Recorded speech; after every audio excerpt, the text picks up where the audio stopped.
The Eagles head to Buffalo on Sunday. This one should be a fun one. The Bills have clinched a playoff spot, but still playing for that division win. Thanks for joining us today. I'm Katie Caldwell. This is Jeff Lloyd. Jeff, the Eagles back to back wins after losing the previous three. What has looked different to you the past couple weeks? Have they righted the ship? I don't know if it's righted. And the other thing is, look, maybe they just don't necessarily, maybe they're just not the most close knit group. Does it mean anything? Interesting. No, maybe it doesn't have to mean anything. Can you play together? Can you win together? And, maybe those things, show up a little more, when you're not winning or it's not the prettiest of product, so maybe it's just one of those things where it's just not a knit group of guys that are just really all that close. Because if you remember, there were talks of, oh, well, we all sat down and had, the meeting together. And then Players AJ only Brown's like, meeting. "Well," yeah, AJ Brown's like, "Well, if anybody said I was at that meeting, I wasn't at that meeting." Telling you right Yeah. now. So that makes me tell you that maybe it's and who cares, honestly? And it doesn't honestly matter in this day and age. Success is success, and nobody, that's all anybody's ever gonna care about. Um, I think just trying to run it a little bit more, but also making sure and that was the most frustrating thing was, well, look, you're gonna lose games, but you can't lose games and not get 10 targets to Devontae Smith and get 10 targets to AJ Brown. Yeah. I mean, that's that absolutely should be on the play sheet And Dallas Goddard too, regardless. really. Well, and that's the thing is when you start throwing it more and, oh, well, these are the design targets. Guess what? Now we're covering Devontae Smith a little more.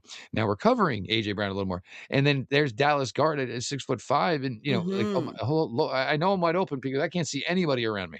And Dallas Goddard was getting a lot of easy opportunities. Certainly, he's always had a nose, for the end zone. And for what I'm going to look for Philly here, though, is it time where we're going to really try to get Saquon out of the cage? Because The last couple like weeks, it looks like they have more. That's been the yes, biggest but difference also I've seen. this was the time of the year last year where Saquon just went absolutely bananas. Yeah, And, you're right. it was to the point, where he was just blowing teams away, putting up ridiculous amounts of yardage. And, when we get into this latter part of the year, certainly where, weather can be a factor, you have to make sure that, you've got your run game ready just in Mhm. case you have to make it the main focal point of your offense. So for Philly, I think that's the case. And then, Jalen Hurts, it doesn't have to be necessarily designed runs, but, just enough to keep them honest. You know what I'm saying? You can't have those linebackers, jumping routes. You can't have those linebackers sneaking into the backfield. Jalen Hurts has got to be cognizant, that even if it's not long gains and it's 4 yards or whatever, you've got to keep those 11 guys on defense that you running the ball is a possibility. Just you got to throw everything at them and you got to make sure the defense is thinking about everything. Well, and game plan wise, what's the biggest vulnerability on that Bills defense, as we've talked about so many times? Mhm. The run defense. So how do they try and 100%. stop Saquon in this one? Because that is the biggest difference to me in their 2 wins is not just Jalen Hurts running it as well, but Saquon too. It looks like he's been a lot more unleashed in that offense.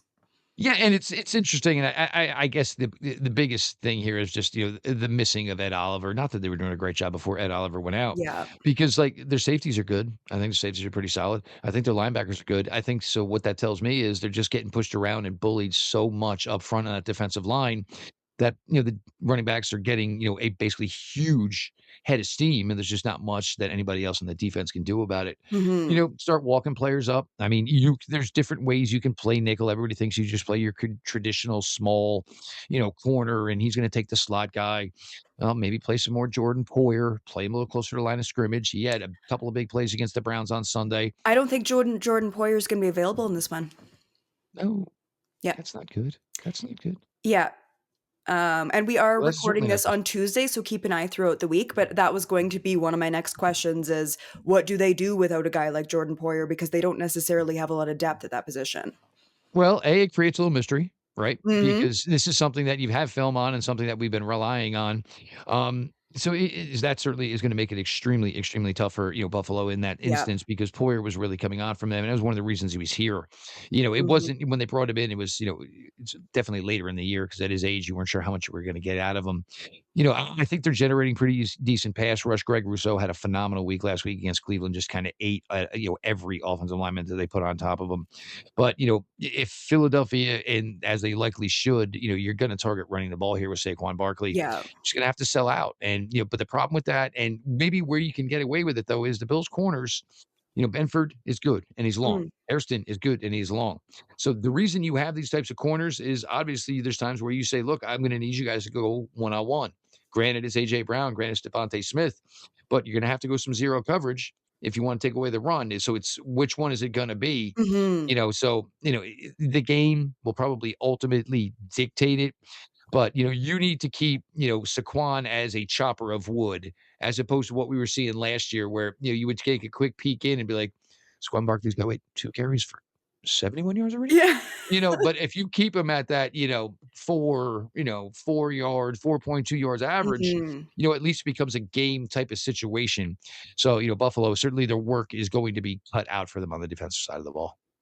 Well, and speaking of injuries, Josh Allen did injure his foot in the win against the Browns. It sounds like he might be good to play. As I said, we're recording Tuesday, so definitely keep an eye on it. But it's Josh Allen. I have a feeling that he will play in that game no matter what. But as you and I have talked about before, this offense looks so different when they just give him the keys and say, go do it all, Josh Allen and James Cook. Quick pause. If you haven't subscribed to the BetCanada YouTube channel, you can do so below. It's free and it helps support our channel so we can keep bringing you NFL and NHL content. Now, back to the show. And this is the thing. And like, and where Josh is at right now, and you saw it, like, he kinda just, did what he had to do on Sunday against the Browns. Yeah. And, the game was closer than it should have been. And, he certainly, was not blind to the fact that, the Browns had huge issues in stopping James Cook. And he's in this weird spot where again, we talk about these teams, you don't necessarily know where quarterback's faith lies. He has Mm, faith in Khalil Shakir. He certainly has faith in his tight ends. He has certainly faith in James Cook, and he has the utmost faith in himself. yeah. If it takes all the, tape to put over cleats and socks that is available in all of Buffalo, New York, if it's got to be a walking boot, Josh Allen will be out there. Um, Mhm.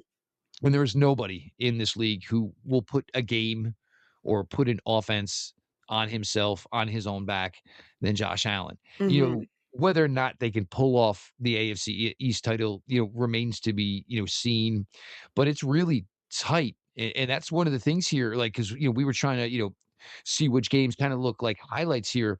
And I don't think there's going to really, and we had talked about this, I don't know if there's necessarily going to be anybody that's really going to back down.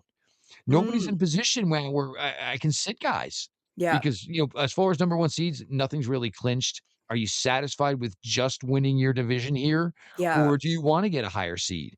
And, of course, then, how it's all gonna shake out as far as, seeds 5, 6, 7 in the, obviously in the AFC and the NFC. So certainly some fun things here that are gonna go on these next couple of weeks. Um, I think Buffalo overall, I think is, probably for me a more viable product. Mm. But, there's definitely a lot of people here that think, maybe we just have not seen the best version yet of the Philadelphia Eagles. And that's something that could probably scare some of these young upstart teams in the NFC because it's the truth. We really have not seen the best version of the Philadelphia Eagles yet. Well, and if we haven't seen the best version of them yet, it sounds like they are getting both Lane Johnson and Jalen Carter back. That could be a pretty dangerous team if you're starting to get guys like this back this late in the season. That's good news for them. But you said it, the Bills are playing for far more than the Eagles. They're going to want a home game in the playoffs, and especially with their last year being at Highmark Stadium. How much does that affect a game like this so late in the season when you're fighting for so much more than the other team? You don't know, like, if it necessarily maybe exists or resonates in everybody, right? But Right. you think Josh Allen? You don't Someone think that like Josh that, Allen. You exactly. know what I'm saying? A guy, California kid, finished up at Wyoming, and now this has become his home and will be his home forever. This is a guy that legitimately is going to be viewed, higher than Jim Kelly was, who went to 4 Super Bowls for this team, and Josh hasn't Yeah, even done that yet. But that is what, the overall respect and love for Josh Allen in that area is. yeah, So for him, this is certainly something that is, very big, very legit in the understanding that, he knows this end is coming. And he can maybe control when the end actually will be, whether or not he'll get to it. Obviously, New England, takes 2 to dance here, so to speak. right. But I'm certainly, for some guys and, somebody, maybe Deion Dawkins as well, that's a big motivating factor here. They look, nobody's going to be upset that you're going across the street to a facility that's going to be 10 times nicer. Yeah, But, you basically want to send your old building off, with one exactly. nice big solid party. Who do you like in this one, and what is your score prediction? I think just with all that's on the line for Buffalo, and, look, Josh Allen, and again, we talked about this, I don't know how in the world this AF how in the world the MVP is gonna work out. I just don't. No, Because, because it's not fair to break it into 4 pieces because you think there is 4 guys who are legit absolute contenders. Somebody's gotta I could win it. name 5 right now that are There legit you go. So there you go. contenders. Everybody gets 20% of it, when Yeah. somebody gets, but, for a guy like Josh Allen, he finds a way to get this done. He somehow gets this AFC East title and crown back, and there is one final home game, or maybe more in Buffalo, you know, that could supplant it and solidify it for a guy like Josh Allen. It's just been a hell of a run for him, and I just think with the way Buffalo is playing right now, and the fact that we just, Philadelphia, I feel like it's like Chinese food. You've eaten it, but then 2 minutes later you want more. I've just never gotten enough of Philadelphia where I feel like I'm totally bought in. Buffalo, even though you can see where the warts are, they don't trust their outside of Khalil Shakir, they don't trust any wide receiver on that roster, Mhm. but I still have more faith in them probably because of Josh Allen. And for the record, my 5: Josh Allen, Justin Herbert, Drake May, Matthew Stafford, and I think Myles Garrett should be in the conversation even though it is a quarterback award. We wanna hear from you. Let us know in the comments what you think of this game. What is your score prediction, and who do you think is going to win?